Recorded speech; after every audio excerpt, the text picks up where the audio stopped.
Hi, I'm Kayla, the BookTube Turtle, and today I am doing my top books and TV shows of 2022.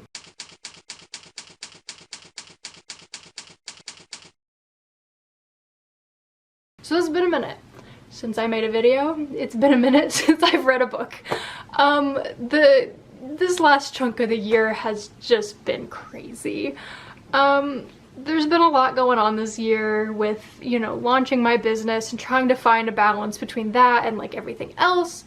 So it's been all over the place. But today we're going to talk about my top books and TV shows. I don't really have these okay, let's start with the books. I don't really have these in a set order. I tried to put them in order, like rank them. I could not figure out how I wanted to do that. I also don't even have like a top 10. So we're just gonna go through some of the books that I really loved this year, that I read for the first time this year. This is not counting rereads. Otherwise, we all know that Eliza and Her Monsters would be my #1 book of the year every single year. So yeah, let's get into that. I do have like what I consider my top 2 books of the year that we will get to at the end of these books. But the first one I want to talk about is An Ember in the Ashes by Sabaa Tahir. I really enjoyed this book. I buddy read it with my friend Brittany, and we had a lot of fun discussing it. I got this really cool edition from Barnes & Noble that was on sale that has like some cool stuff, extra bonus content. But yeah, it was a really fun like fantasy book with like some dystopian vibes. It's not really dystopian, but it's kind of like things are corrupt, so we're gonna take down the system vibes. So basically this girl, her family lives not in a great area. Her brother gets arrested and she goes to this like kind of underground group of rebels and is just like, can you help me get them back or get him back? And they're like, sure, but you gotta do something for us. So she ends up going in as a spy, and yeah, it was really fun. It was really good. And I'm really excited to continue the series at some point. Like I said, I've not been the best about reading this year, but I am excited to read more of the story. Another book on this list is The Inheritance Games by Jennifer Lynn Barnes. I love this series. I haven't read the last one yet. I've only read this one and The Hawthorne Games, I think is what book 2 is called. And I know book 3 came out this year, but there's no paperback, and I want it to match my other paperbacks, so like I haven't gotten it yet. But I really enjoyed this. I love books that are like kind of have like mystery puzzle elements where you're trying to figure out what's going on, and that's what these books are. Main character Avery finds out that she is in this guy's will who died. She does not know this guy, she does not know this family, she has like no connection at all. She's very confused, but she's willing to go check it out because she, you know,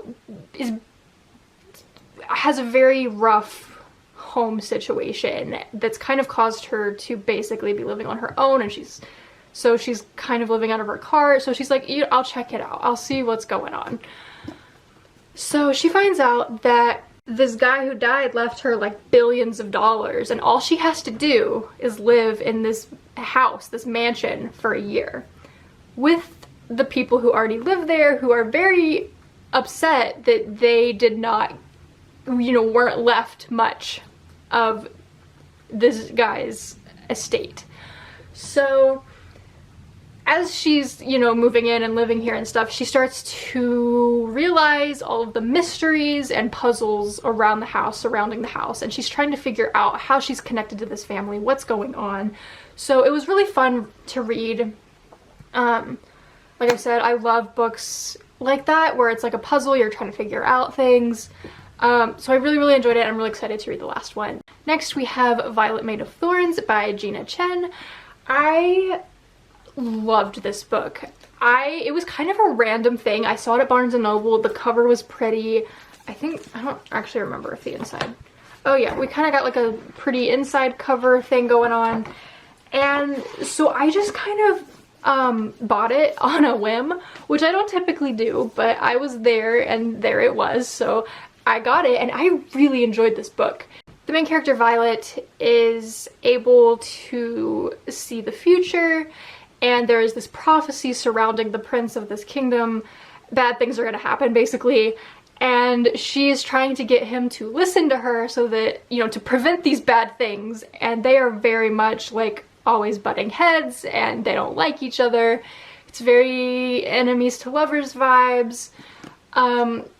It honestly reminded me a lot of Cardan and Jude from The Cruel Prince. Like, not really in terms of specifics, but the vibes that I got reminded me of The Cruel Prince a lot. And I think there's gonna be a sequel. No, wait, yeah, there's gonna be a sequel because, like, we live off on a cliffhanger, so there better be a sequel. I'm pretty sure I looked it up and there is gonna be a sequel. It's just not out yet. But I'm excited for it when it comes. This next book, I do not have a physical copy because I got it from the library, but I would like to have a physical copy at some point, is The Many Half-Lived Lives of Sam Sylvester. This book was really unique. It was something different. I haven't really read anything like it before, and I really enjoyed it. It's about the main character, Sam, who... there's a lot of rep going on there. They are non-binary and asexual, or like on the asexual spectrum, and autistic. The representation was done really, really well, and it made me really happy that we got some ace rep in there. That always brings me joy. But anyway, so Sam and their dad moved to this new town because of some stuff that happened back at Sam's old school. And they move into this house. They quickly find out some kid died in like 20 years ago, or 20 or 30 years ago. And so Sam starts experiencing some weird things, you know, supernatural elements, magical realism elements are very much part of this story. And through these friends that Sam makes, they start to kind of piece together what happened in the past, what's happening now, what happened to this kid who died, because they're not sure it was an accident like everybody is saying. And the book was just really, really good. I really enjoyed it. I enjoyed the mystery element. And I really want to read it again at some point, which is why I would like to have my own copy. Okay, so now, talking about my top 2 books, I have gone back and forth about if I wanted to rank them 1 and 2 or 1 and 2. I didn't know how I wanted to put them, so I'm just considering them my top 2. And they are Dark Rise and The Invisible Life of Addie LaRue. So first, Dark Rise. I read this early on in the year. I read both of these at the beginning of the year, but they both have stuck with me throughout the year. But for Dark Rise, it's a bit of a slower book, which I'm not always into. But it was so well done, and the world building and the characters and the plot twists were so good. Like, I need book 2. And I don't even really know how to explain what the story is about without accidentally giving something away. But it's high fantasy, and the main character at the beginning is running from some people. And let me look up the actual like description of the book. Okay, so I'm trying to think of like the things that I can actually say without spoiling, because the plot twists are everything and I don't want to accidentally say something that I shouldn't say. So the main character at the beginning, he's on the run from people who killed his mom. They are after him for some reason. He doesn't understand what's going on, and there's not really magic in the world anymore, supposedly. He gets brought in by these people who do remember the old ways of the world with magic and everything, and he finds out about this destiny that he has against this darkness that's coming. And and there's all of this stuff about a Dark King who is going to rise. And then there's this other character who's kind of like on the opposite side of this brewing war, and we got some enemy lovers going on there. I mean, we're just still enemies at this point, but I feel like we're maybe moving in that direction, like the slowest of slow burns, but we'll see. I don't know where we're going, but I'm really excited, and the story was so well done, and there's just so much to the world and the characters, and I'm really excited for the next book to like dive back into everything. And then finally, Addie LaRue by V.E. Schwab. I loved this book. I kind of think there's maybe like some mixed feelings about it, but for some reason when I read this in January 2022, something about it just like resonated with me and really stuck with me, and I don't know, I just have felt very attached to this book all year. I've only read it the once this year. Look how pretty it is. But it's just been one of those books that has just stayed with me. And if you don't know what this is about, it's about this girl named Addie LaRue, who essentially makes a deal with the devil to be free. And she didn't word her request as well as she should have, and it gets twisted in a way of like, okay, you can be completely free in the fact that nobody's gonna remember who you are. You're not tied to anything. So, and she's also like immortal. So throughout the book we see these different points of her life as she's kind of moving around like this ghost that, you know, people can interact with her, but as soon as she's out of sight they don't remember her anymore. Until one day when she meets this boy who does remember her, and things kind of take off from there. And it was just a really good book. It's, you know, about, a lot of it is about how we leave our mark on the world, and there was just a lot of stuff in it that was really deep, and I don't know, it was just the book I needed at the time, and I really loved it. I want to reread it at some point, and it was definitely one of my favorites of the year. Okay, that is it for books. We are going to move into TV shows now, which is also a bit of a jumbled mess. One of the shows I really loved this year was The Mysterious Benedict Society. It's based off of a book series, like a middle grade series, that was my thing back when I was like 10 years old. This was my favorite thing ever. I loved it so much. And then I found out that there was a TV show. I found out about that season 1, like almost a year after it came out, I found out about it. And then season 2 came out this year. So I reread the books, I watched the show. Season 1 was everything. Like, it was like pulled straight from the book, and it was everything I had ever wanted in an adaptation. And it was just so good. I had some issues with season 2, but it was still really good. It just didn't follow the book really much in general. But season 1 was everything. And if you don't know what these books and this show is about, it is about this group of kids who go through all of these rigorous testing and stuff and form this like society who is sent out on a mission that only these kids can do.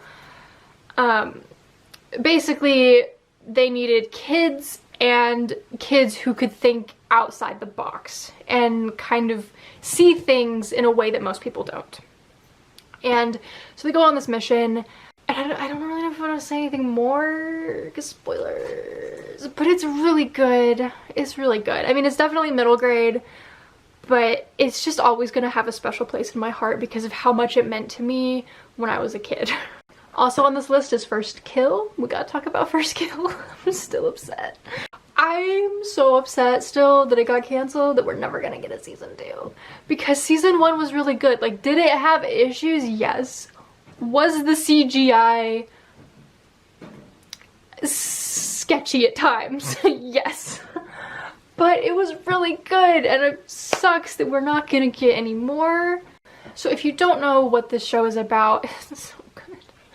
It's kind of like Romeo and Juliet vibes with like, but like with vampires. So you have vampires and vampire hunters, and these two girls, Calliope, who is from a family of hunters, and Juliet, who's from a family of vampires, and they end up falling in love, and they're on, you know, with these families who are against each other.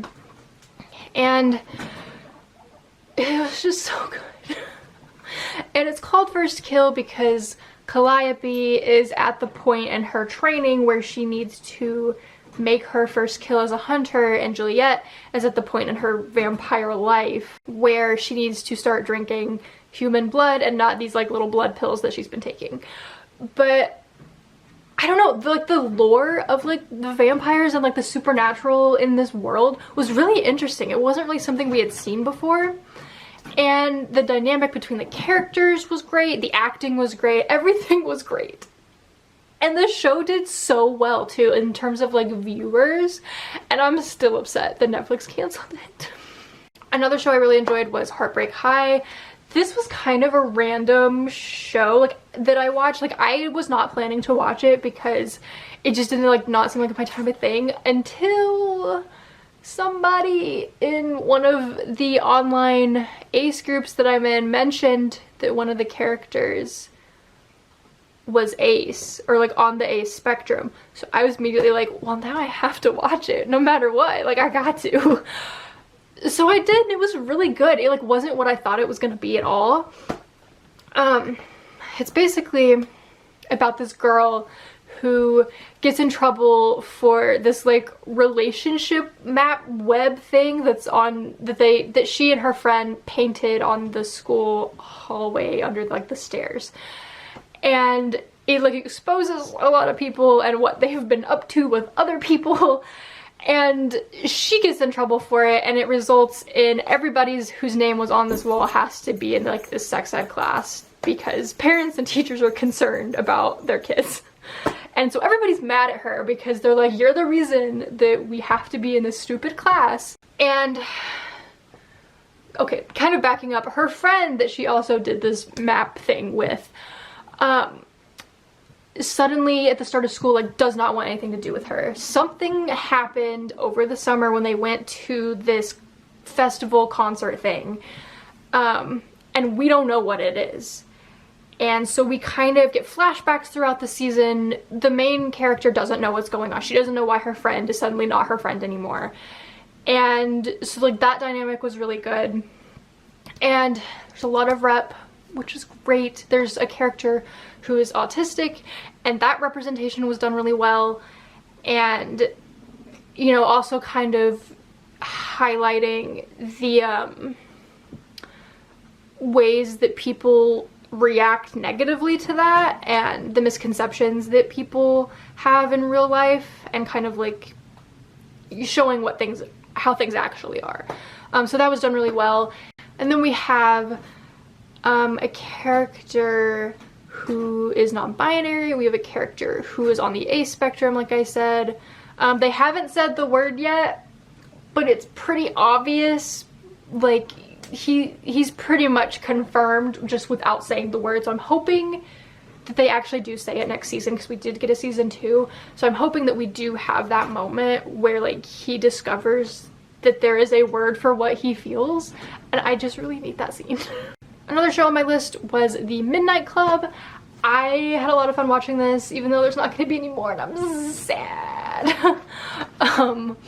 But the creator of the show did release a thing about like, this is what would have happened in season 2. So like we aren't left wondering, which is nice.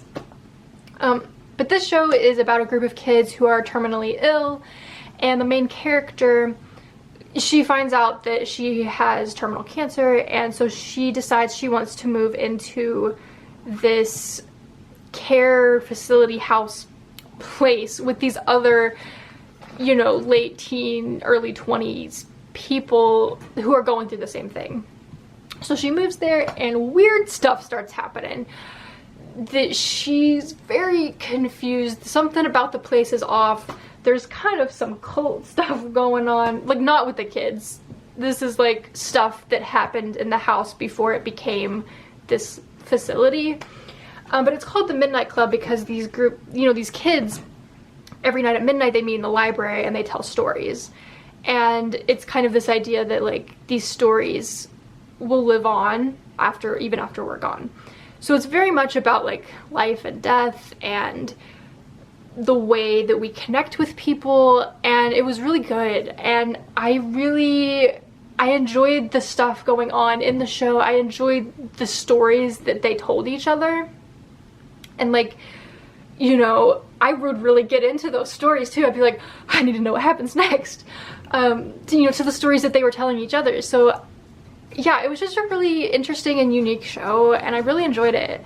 One of Us is Lying, the TV show. I read the book a few years ago, and I watched the show this year. I watched season 1, and then season 2 came out in like October, I think. And it was really good. It was really good. Like, I went through like a little bit of an obsession period where I was just like, this is the only thing I can think about. It is mostly similar to the book. The end of season 1, there is a little bit of a change so that they can continue the show. Because if you've read the book, you know about what actually happened in the detention room. And so that's altered a little bit. But if you don't know what this is about, like the TV show or the book, this group of kids, 5 kids, go into detention and one of them dies while they're there. So it's a little bit of Breakfast Club vibes, but then like we take a hard turn into like murder mystery, finding out what happened, and these other kids who were in the detention room are like suspects because nobody else was in this room but them. So it's them working together, trying to figure out what really happened, trying to figure out who they can trust. And the show was really good.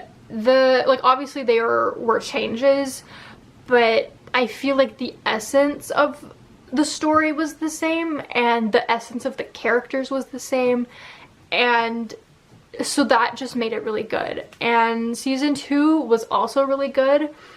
It doesn't really follow a book or anything because we're, diverging at that point, but it was still really good, and the mystery was great, and I really loved the characters, and yeah, it was just really fun, and I hope we get a season 3, but it has not been announced yet one way or another. Another show I really loved was How to Get Away with Murder. I watched all 6 seasons of this show way faster than I should have, I'm sure. But like I've said, I love a good mystery. Like, my thing isn't really like, as far as like books, like your typical like mystery novel, but like a mystery inside like some kind of other genre is always great. Anyway, How to Get Away with Murder is about this group of law students who get picked to work closely with this professor and like help on like actual murder cases.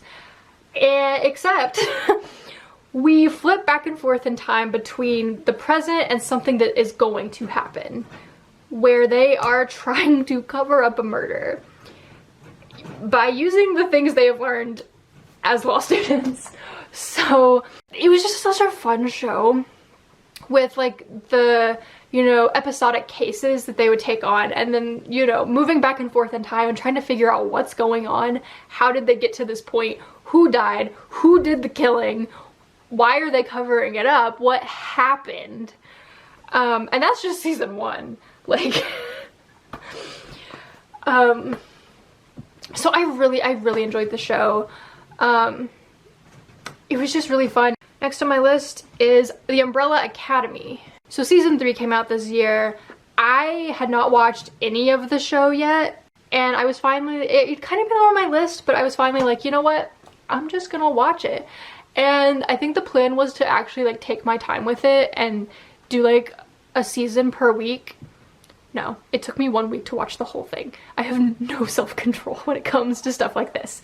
Anyway, the show was so good. This was another one that I became obsessed with. Like, the characters, I love all the characters. I love most of the characters. Not all, I love most of them. And like the time travel was done really well, and it was just really good. It's definitely like a weird show. Like, there's sometimes you just kind of have to roll with things and be like, I don't have an explanation for why this is happening, but okay. So a little bit of like suspending your disbelief, but it was really, really good. And I know it's like a really popular show. Yeah, but I really enjoyed it, and I'm excited for season 4, even though it's gonna be the last one, so that'll be sad. But hopefully, because they know that going in, everything can wrap up nicely and I won't be sad at the end. Okay, these next two, my top 2, I also struggled with how I wanted to rank them, but I eventually decided on a 1 and 2 because of taking just like objectivity into account of like, is the show just objectively quality, you know? And that's how I came to the final decision. So for number 2, I am going with Roswell, New Mexico. I watched the original show back in high school, which was still way after the show had been on. It was on Netflix and I was like, interesting. So I watched it, I liked it. And then I decided to check out the new version. It's kind of a reboot, but like not really. Because like the characters are the same, but they're aged up. So they're not in high school anymore. But then after that, it's pretty much its own separate thing. Which didn't really bother me. I know for a lot of people it was a problem that, you know, because they had changed so much from the original, but like in my mind they are 2 separate entities, so like it was whatever. But I really enjoyed the show. I was also kind of obsessed with it for a while. This was before season 4 came out. I just really loved the characters. I loved that it was like a more mature take on the story because the characters were in their like late 20s, early 30s and not high schoolers, so it was less high school drama and more sci-fi elements, which I really enjoyed. And I got so attached to the character. And then season 4 came out, which we all knew going in that season 4 was the last season because the CW canceled everything. All of their shows were gone, except for Riverdale, which is somehow still alive. Anyway, and so that was upsetting. And there was a lot of worry about like, is it gonna be wrapped up? Or are we gonna be left on some kind of cliffhanger? Season 4 was questionable. And that's why I cannot in good conscience put it at number 1. Because although this was probably the show I was most obsessed with this year, and that lasted the longest period of time this year, season 4 was kind of a train wreck. The storylines were a little all over the place. The ending did not wrap things up, which I will say the last episode was a fantastic episode as a season finale, but not as a series finale. And I just wish we had gotten a little bit more closure. But also, the storylines were just all over the place in season 4. So I was just like, why? Why are we doing this? Anyway, that's why it's not number 1. But my number 1, which is probably obvious because it hasn't yet appeared on this list, is Heartstopper. It was really good. I really loved it, and it was also objectively fantastic. I didn't get like completely obsessed with it like some people did. Like, I didn't watch it over and over and over and over and over and over and over again, but I did watch it a few times and I did really enjoy it. I'm so excited for season 2, and yeah, it was just a really good show. Like, it was perfect. Like, there was nothing wrong with it. The characters were all done really well. The story was done really well. It did really great justice to the graphic novels, and it was just such an important show as well, and it's just such a good, like, happy, feel-good show. So I'm really glad that it exists. I'm really excited for season 2 and to get this Ace storyline that we are gonna get. And yeah, I guess that's it. Those were my top books and TV shows of the year. Let me know if you've read or watched any of these and what some of your favorites were of the year. And I will see you in 2023. Bye.